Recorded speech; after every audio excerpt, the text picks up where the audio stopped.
ఈ మధ్య ఎవరు జ్యూసులు గాని కాఫీలు తాగట్లేదు, అందరూ టీలే తాగుతున్నారు.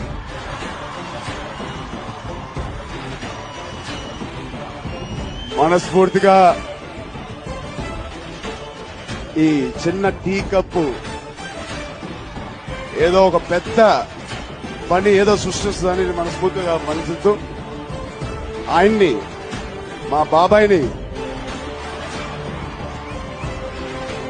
పబ్లిక్ ప్లాట్ఫామ్ లో సినిమాలన్నీ వదిలేసి ఒక పబ్లిక్ ప్లాట్ఫామ్ కి వచ్చి ఇంకోలి కోసం యుద్ధం చేస్తూ నిజంగా ఒక పెద్ద యుద్ధం రోడ్ల మీద పడి ఇంటింటికి వెళ్లి జిల్లా డిస్ట్రిక్ట్లన్నీ తిరిగి ఇలా యుద్ధం చేస్తూ ఉంటే ఒక పక్కన చాలా ఆనందంగా ఉంది, ఒక పక్కన ఇంత కష్టపడతారని ఒక చిన్న బాధగా కూడా ఉంది.